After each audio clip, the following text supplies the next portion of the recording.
The tabletop takeaway. Game mechanics on display. 3 designers share the stage. Pick a genre and we'll play. The tabletop takeaway. Welcome back to the Tabletop Takeaway. I'm Charlie McCarran. I'm Trevor Muller-Hagel. And I'm Ananda Gunratna. And in this series, we are going to be talking about couch co-ops and video games because coming up, we have a talk at 2D Con, which is a local con in Minnesota.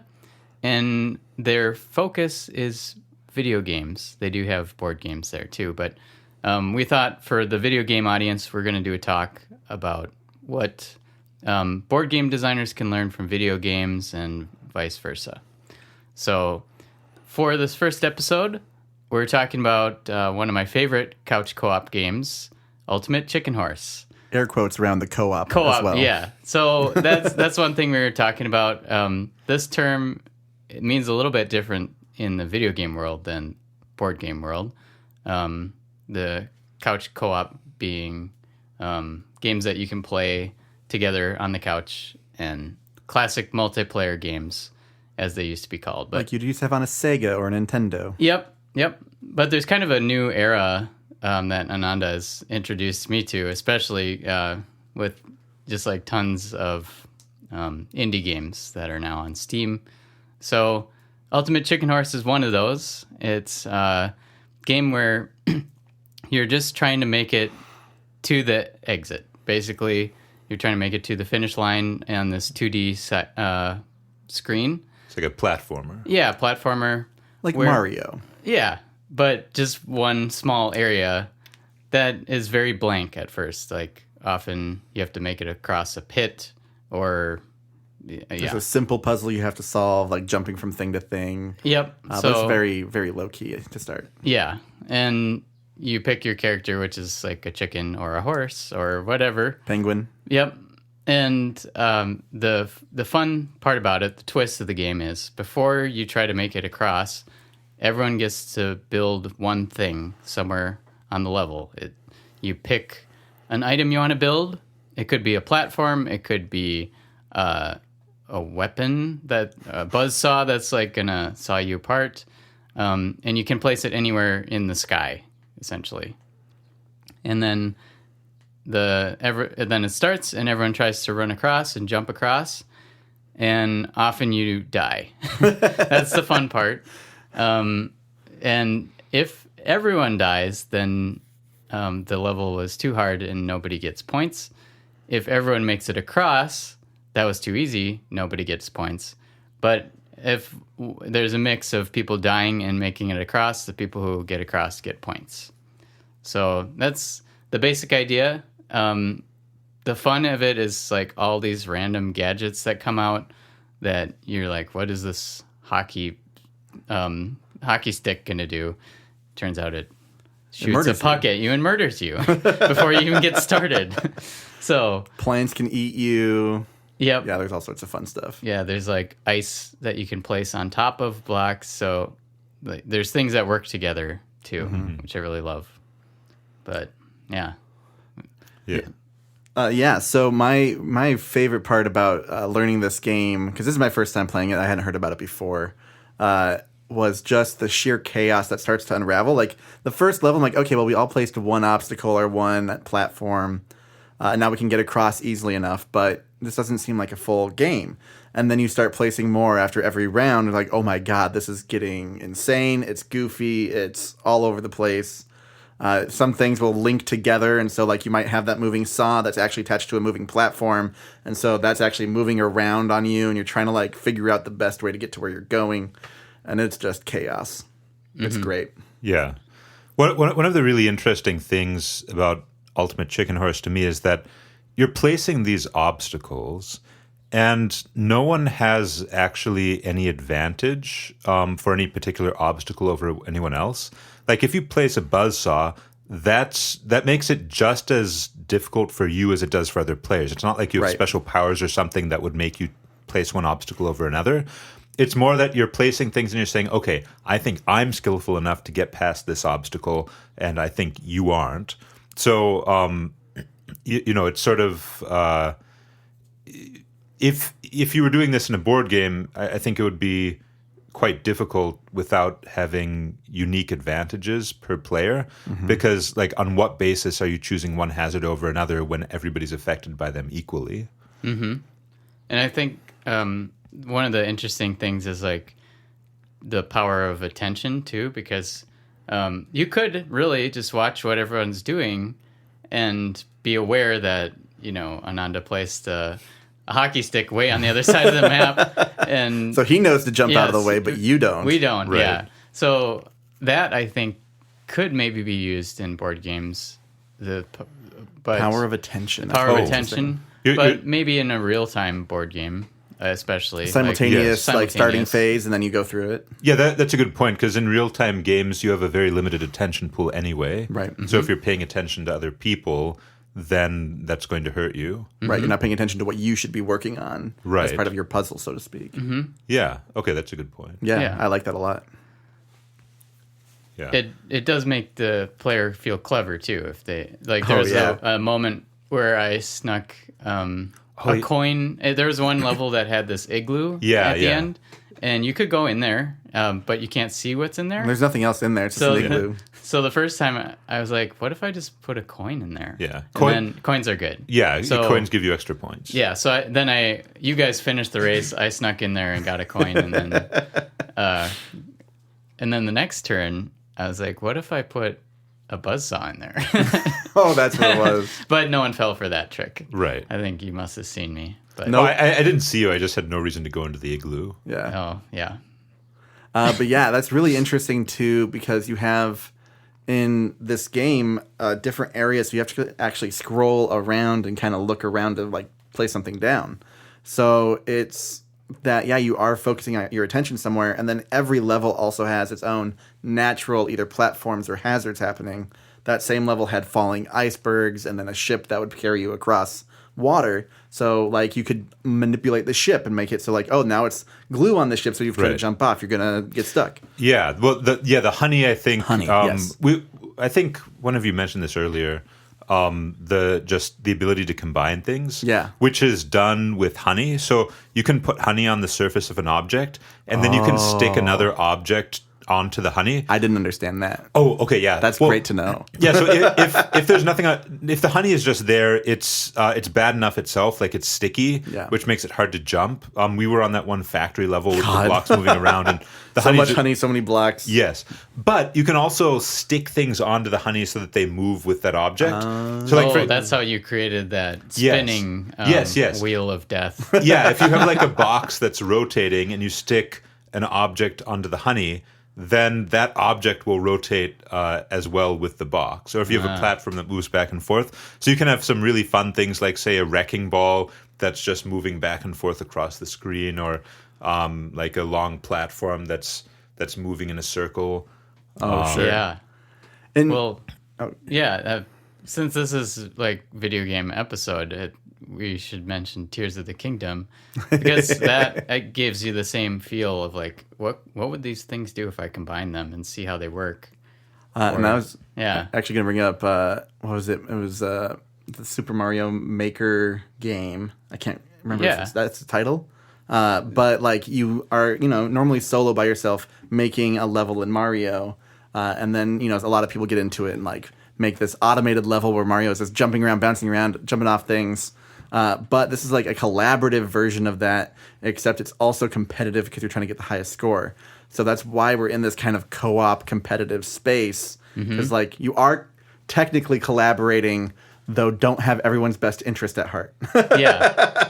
Yeah, that's my takeaway from it. Is Okay. this feeling of like, well, we sort of want to work together so that we can, So someone can get someone can across. complete. So like, it's just this weird natural effect of like, there's a big valley or something that we have to get across.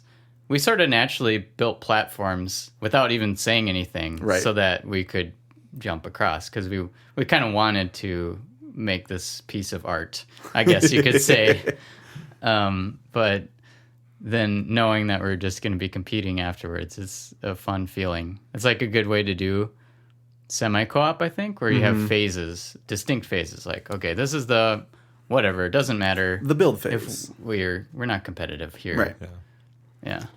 And the structure of the game really encourages people to make it just challenging enough, because you don't want everyone to fail. Right. You don't want everyone to succeed. You want just some. You want just you to succeed, really. Yes. If you ideally. Isn't that how Dixit works with its scoring? Am I A remembering little that? bit, yeah. Yep. Yeah, Like, very similar. In Dixit, if everyone gets it correct, Then, you yeah. don't. Mm-hmm. Yeah. You need someone to get it wrong. I think that's generally a pretty useful pattern for encouraging people. So when players are creating a challenge, for encouraging to make it just good enough or just hard enough, is having it so that you don't get anything if everyone fails or everyone succeeds. Yeah. And also, we can like self-correct in this game because there's some. They kind of, I think, it feels like they give us the tool options based on how well we're doing. So if we're like failing a lot, they have bombs Cannons. and stuff that you bomb an area to get rid of some Oh, sure. trap Yeah, that's yeah. really hard. Yeah. Yeah, And the Ananda game, we should mention the game ends eventually after a certain number of rounds. Yeah. After number of rounds or number of points? If you take too long, the game will end. Oh, okay. Yeah. So if you've made it too difficult and you keep dying, Yeah. it will stop you. Which I used, I think, in one game because none of us were getting through, but I was ahead. Yeah. So I just kept putting down hazards to make it impossible. So I guess if you're in the lead, then you don't care if it's too hard Right. because you win by default. Yeah. So then you're And given then the the option two to of destroy us things. maybe have to work extra hard to make it some other path, like Yeah. you're saying, the Yeah. cannons to launch you over. Or something. Right. And it's not like it leads me to thinking like, oh, that kind of makes it a kingmaker situation too. But if we're like kind of neck and neck, then we just have to take down Ananda, which was what was happening, by the way. Then we were trying to like figure out how we could work together. Oh, maybe the factory level, we need to go backwards and go in the reverse order of the blocks, which never worked, right? It worked Yeah. for me. Well, you knew the sprint button from the start, so I'm gonna start with that. But The game also rewards you for well-placed traps. If it awards points on the level, anyone whose trap got a kill gets a tiny amount of points from that as well. yeah, which Oh, is yeah. really cool. Yeah. Yeah, so you're getting rewarded for all these little pieces, which is great because it's very similar then to I don't know, like I don't know if I want to say a deck builder. There are tabletop games though where it's that you get that side effect. Oh, I said side effect. I'm sorry, Ananda. I don't know why you're apologizing. So yeah, you get these like little bonuses for completing this combo or this like it's not the primary objective, but you get this secondary benefit. Mm-hmm. Yeah. Mm-hmm. Sorry for making you that said up. that. You can say side Side effect. effect. That's fine. That's It's a great term that Ananda has used in your book. That's maybe going to be coming Yeah. out sometime soon. I don't know when. Who knows? Yeah. Well, one other game I'm just reminded of is Dvorak. When we've played this game, the real quick overview is, and this one Ananda introduced me to, where it's kind of like a blank deck game where you're adding new cards and with new effects. It feels a little like playing Magic: The Gathering or something. And you can write anything on these cards, and they might say, like, you win if you collect 4 cows or something. And then, so you play around with that.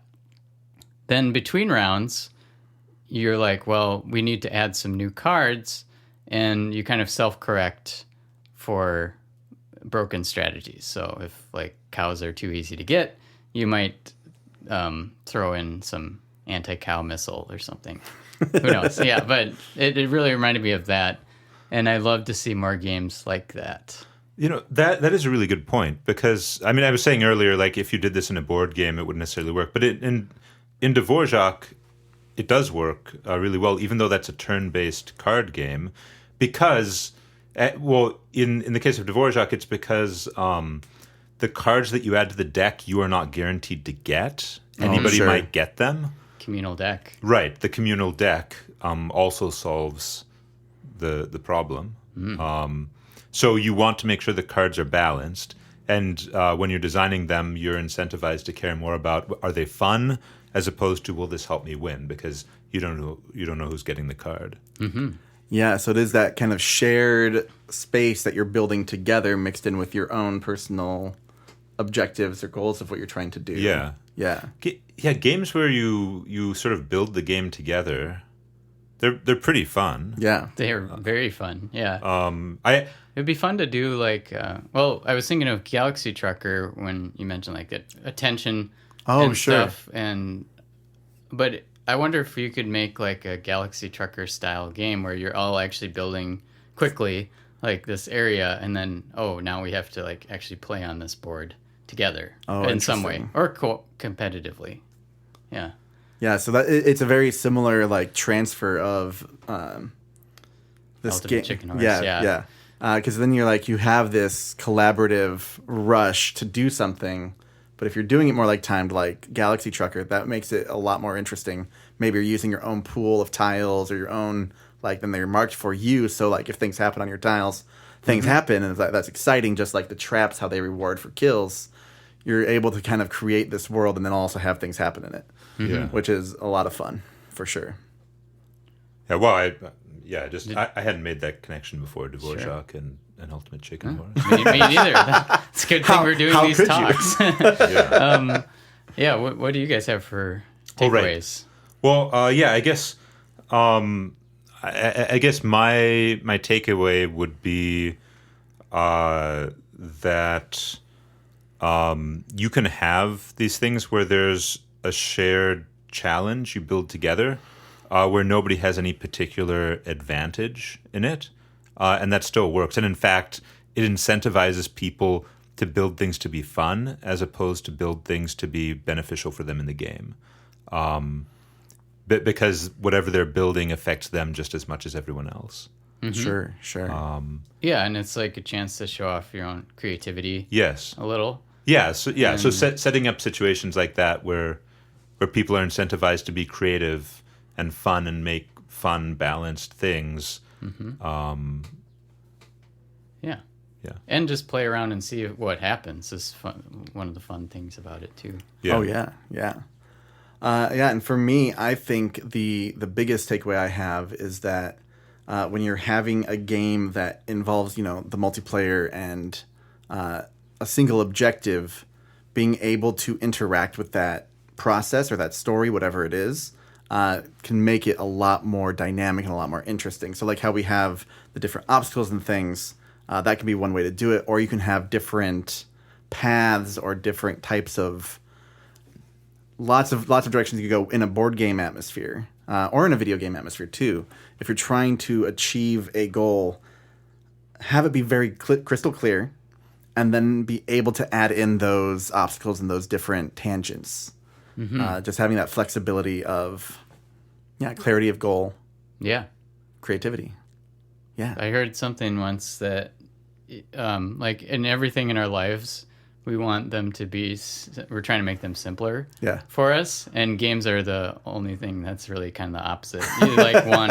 You want these challenges in front conflict. of you. Yeah. It's such a good metaphor with this game. Yeah. Like my goal is really right over there. Yeah. And now the fun part is making it harder. where life is really the opposite. Where we think that's our goal. Is that actually our goal? Or maybe we want to do something else instead. And so life is hard. Video games are much easier where you have a finite, I want that. Yeah. I'm going to go to that. Oh, no, now there's a thing in my way. Cool. I'm going to jump off it and get to that. Mm-hmm. Yeah. Awesome. Cool. Well, I'm glad we are picking a video game series to change it up a little bit here.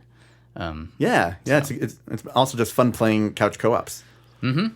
Which I haven't done a lot in the past, 10 years. So it was a lot of fun getting to test these out. It was great. Yep. All right. Till next time when we talk about... Unrailed. Dun, dun, dun. Hey, thanks for listening to The Tabletop Takeaway. This podcast is made possible by listeners like you. So please tell your friends and visit our website at thetabletoptakeaway.com, where you can suggest games and mechanics for us to cover next on the show.